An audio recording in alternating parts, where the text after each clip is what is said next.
Well, man, oh man, is leak season in full effect. Just when I thought I could get back on track for previously scheduled content, more comes out, and the last 24 hours have proven to be incredibly insightful in regards to what's potentially upcoming, including Modern Warfare 2 and maybe Warzone 2 raw gameplay even leaking out. Today we're talking about absolutely everything here you need to know, perhaps some of the most substantial leaks here, especially in regards to Warzone 2 that we've seen to date, offering quite a bit on the upcoming projects. Now, from an official standpoint, especially when we talk about Warzone 2, we really only know that we're getting a standalone build, something made for the long-term future of the mode in mind, and it's coming at some point. But today we're breaking down some Modern Warfare 2 stuff, but along with a lot of new Warzone 2 leaks, and letting you know everything you need to about what's transpired in the last 24 hours or so. As we go along, drop your thoughts down below.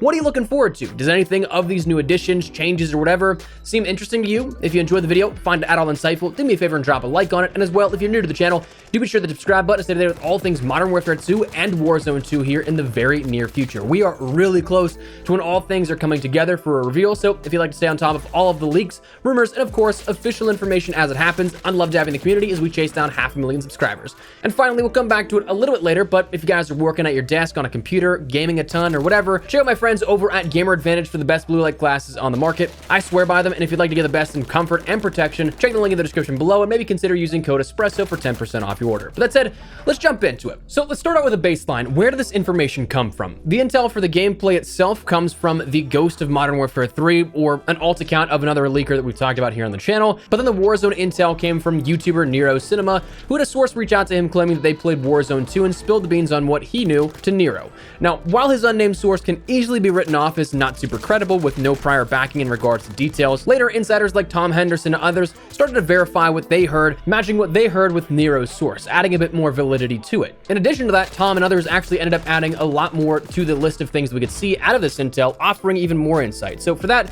I'll kind of leave applicable links where available to Nero's video and as well the other insiders here that we're discussing. But as with all leaks, a disclaimer up front, take this all with a grain of salt until something is officially confirmed. With all leaks, even the most accurate of reporting is only indicative of a single snapshot in time of development, meaning that even if it's 100% accurate, what we discuss here today may not end up being exactly what we get in October, November, December, whenever Modern Warfare 2 and Warzone 2 content ends up shipping globally to players.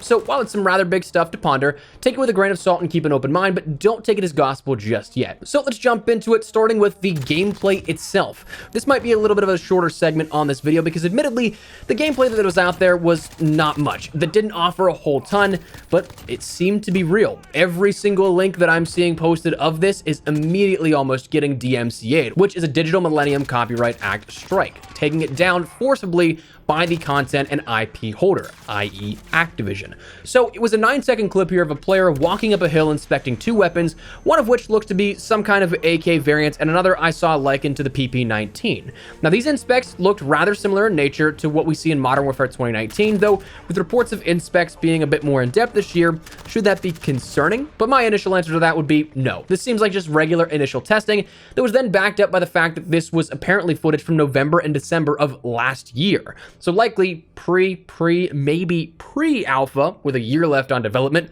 Some really early workings here of this. The more individualized things come later. Interestingly though, the footage cuts to another setting where you see another player with a shotgun on their back for the final 2 seconds, but that's about it. And that's the gameplay that leaked. Overall, you can't really deduce much. The quality is like 240p, which from a viewer standpoint, why are we in 2022 with iPhones that have 4K standard and we may have 8K in the next few years here? Why is it always filmed on a potato? But all of that likely to protect the identity of the original leaker, who no doubt would lose their job if it ever came back to them. I'm not sure if you're familiar with how game dev works, but even as a creator, I have some insight here into this where early builds of games are almost always watermarked. Recently, I worked with Ubisoft on some feedback for X-Defiant, and even that, there was a floating watermark of all of my system information on it. So if anything ever leaked, they would identify it as me immediately. Same thing with game dev builds. They have unique identifiers, QR codes on every single bit of that build that makes it crystal clear on who actually leaked it. Overall takeaway though from 9 seconds, looks great. Modern Warfare 2 on 2019, steroids great, visually speaking at least, but how the gameplay will feel, that's entirely out there. We can't really deduce that from any short clips, not until you get your hands on it. Now, as for Warzone 2 stuff, this is where it gets super in-depth here, and we have a lot to talk about.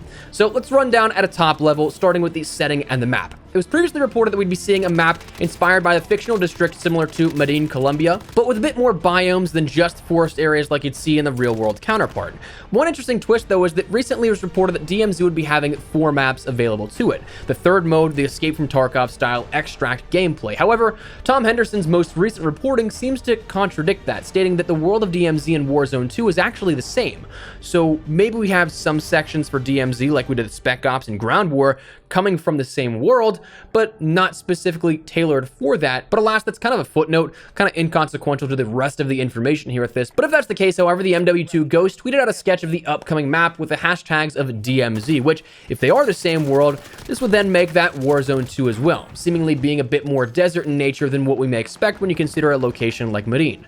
Now, if this is to be believed that it's one singular map, recent reports from Tom Henderson may give us a bit more of a larger idea of what to expect in regards to points of interest.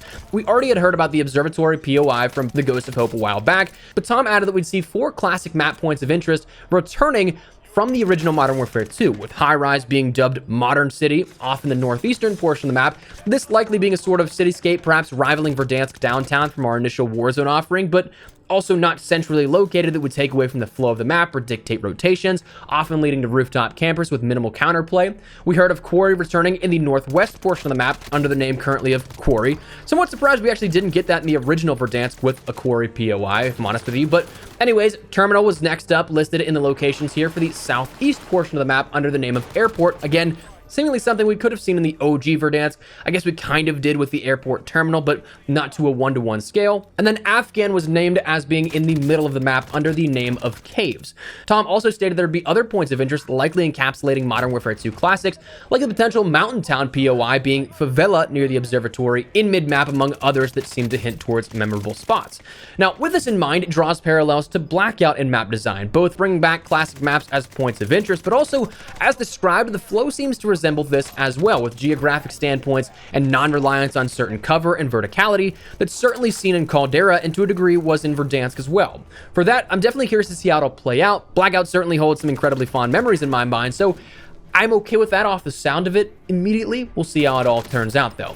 Now, map and setting wise, from what is described from insiders, we're also going to be seeing rivers returning and a train system returning as well. Now, to what degree, we don't quite know. Like for the rivers, will they be full-fledged rivers with vehicles that you need to traverse like ribs or things that we'd see in the multi-team maps from Cold War? Or will it be air quote rivers from Caldera where you can walk in it and if it's deep enough, you just won't be able to slide or go prone in it?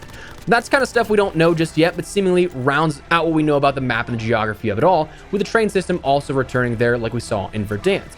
Now, let's talk about features and gameplay. One of the biggest bits of information that came out of this reporting the last day or so is one of the things that still has the biggest question marks around it for me, something called Strongholds. Now, from Nero's source, as well as Tom's corroboration, Strongholds are new zones apparently found around the map that look to have a wide range of sort of tiers to them, some being larger strongholds than others, but there's about 25 to 30 of them around the map, with only 3 of them being labeled as sort of high-tiered. These strongholds will be AI-based locations with objectives to complete, with AI combatants at each of them that will each grant players different levels of rewards. The most notable of mentioned so far is that by completing or taking a stronghold, it can grant you a loadout drop. Now this, rightfully so, caused some concerns right out of the gate, because that kind of derails the entire gameplay loop that we see right now, that you get a loadout drop either for 10,000 or you get one for free at certain checkpoints in the match. But I also don't know if this was the only way that it was mentioned that these would be available. I mean, if you can still purchase a loadout drop, you still get a free one, but instead this is sort of akin to the Nakatomi Plaza Vault Easter egg. I don't know that I'd be too disappointed with that, where it'd be an additional way to get that, but it does seem weird just how it was described at the moment. One additional thing to consider is that maybe some of this very well could be gameplay testing from DMZ being tested in Warzone, reverting back to the introductory statement that what we see with these leaks, even as accurate as they could be, they may not necessarily be entirely representative of a complete build that we'll have at launch. Either way, though, seems kind of strange. The firing range was also something mentioned explicitly, listed initially as a sort of bare-bones version of it, but being added to it being something built out further for launch. But how we think of it is essentially how it will be, a way to test out builds and loadouts before actually dropping into Warzone's BR or perhaps Plunder experiences if that stays around, which is a definitely cool addition. And one visual bonus that seems awesome is that they're going to be adding damage values to each shot with their placement in this firing range, if all is to be believed, so that you can visibly track and test things for yourself. That's massive for anyone stat-based, and as a creator who likes to put out loadout videos and help players out with their best builds, that's going to be massive in double-checking the best builds possible. Now, one larger thing that at a glance seems to be a downgrade that was also mentioned here in terms of functionality and features is something that I don't know if it'll be added exactly how it seems to be described, that being a new bag system for looting. When I think of this, I think of the blackout system where you're immobile and kind of vulnerable for a prolonged period of time while you're looking through loot. Right now, as it stands though, your inventory in Warzone includes your 2 weapons, primary and secondary, lethals and tacticals, then all of your in-game items like your ammo types, cash, gas mask, satchel, and streaks. However, this insider claims that the new bag system is going to be not necessarily how we see the bag system work exclusively in Blackout, but instead will be a sort of inventory-based system based on sizing with different bags. And for that, let's just say for simplicity's sake, you have 10 slots. That means you could potentially take a handful of items like healing, equipment, maybe perks, some ammo stacks and things like that, or even a third weapon if you want to sacrifice other things, but that being mentioned as being the majority of what your inventory would take up then at that point. So maybe your ammo, shotguns, sniper ammo all count as one individual where you have your stacks of whatever's in your magazine plus 210 reserve of AR, 150 of SMG and pistol ammo, but that max is your 1 stack in your inventory. So you could theoretically then pick and choose if you don't want to use sniper ammo or shotgun ammo, you don't have to pick it up and it won't count against your inventory. So again, kind of coming back to that sentiment of this being closer to Blackout in some aspects. That kind of checks out. Personally, I don't think that I mind this. It's very simple now, but adds a bit more dynamic to the experience if this were to happen in Warzone 2. My only hope, though, is that we don't have that Blackout sort of version of that bag on death, where you have to be immobile and incredibly vulnerable while looting. That's the one thing that I think Warzone kind of revolutionized and brought to the COD formula, building off of what Fortnite already established, taking that mobility and pacing and keeping it the entire way through looting by simply being able to walk over items instead of, again, being vulnerable while looting. Now, speaking of systems changing with your inventory, apparently also the satchels are going to be integral to adding armor to your operator, changing how they're working right now. If you have armor in Warzone 1, currently, you can add 3 plates, but the satchel only increases how much you have available on person, offering up to 8 armor plates in reserve. However, with this leak, apparently it's going to be something that you have to have a satchel before you can add any armor to begin with. Now, again, potentially kind of like Blackout, you either needed a level 1, 2, or 3 before you could end up repairing armor with the plates available. So maybe that's how that's going to work. One thing that was mentioned in passing kind of was pro perks. It didn't really have a ton of information behind it, but this is something that I feel would more so be relevant to Modern Warfare 2's MP than potentially coming over to Warzone 2 as well. Perhaps the pro upgrades being something that you take in your inventory on top of what you have in your loadout, but we'll have to wait and see how that all works out. But pro perks look to be returning according to insiders. And finally, slide canceling. That was something that was addressed here as apparently not in the game. Now, before you get too super upset with this here, from a basic objective standpoint, slide canceling was never meant to be a thing. It was a bug that turned gameplay feature here that was never really fixed or altered or anything like that. If you take a look at movement from Modern Warfare 2019 to Vanguard kind of trying to keep that as a sort of fan service to keep it applicable, but not also make it as broken as Modern Warfare 2019. Having talked with developers, it doesn't seem like they're super keen here on slide canceling, being that it is a bug turned gameplay feature. So that's something that doesn't look to be in Warzone 2.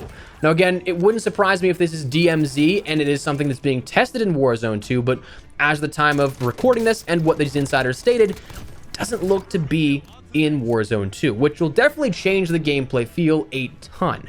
I'm curious to see how that all works out. And I think that might be everything. I think that covers everything of the last 24 hours of substantial value, so quite a bit here. Hopefully it proved insightful here for you. Now I'm curious to see if this will be DMZ specific, Warzone 2 specific, if there be things shared between one or the other, and sometimes not having all one-to-one, but we'll have to wait and see. Again, very curious how a lot of this shapes up, but I think we're going to wrap it up. But before I do, reminder, check out my friends over at Gamer Advantage. They're a blue light glasses company that I absolutely swear by. I've used their stuff for well over a year now, and I don't think I'll ever go back. As someone who's worked at their desk for 8 to 10 hours a day or more for years now at this point, mostly working on my computer, gaming, editing, grabbing footage, whatever the case, eye strain and fatigue is something that I've struggled to combat for years. I've used those pairs off Amazon for like 15 bucks, and dude, let me tell you, nothing compares to Gamer Advantage. What you pay for is absolutely what what you get, the highest quality and comfort, durability, and clinically proven effectiveness. For me, I'm a huge fan of the Horizon frames. To me, they're the most lightweight and comfortable. Honestly, sometimes I even forget I have them on. But if you'd like to learn more, check the link in the description below. And if you'd like to pick something up, use code Espresso to net yourself a 10% off discount. But that said, that's where we're at. Thank you guys so much for watching. If you guys made it this far, truly let me know your thoughts down below. Drop a like if you guys enjoyed. And as well, hit that subscribe button if you guys are new to the channel and would like to save the day with all things Modern Warfare 2 and Warzone 2. So that said, that's where we're going to wrap it up. Thanks so much for watching. My name is Espresso. I'll see you guys later. Take care and peace.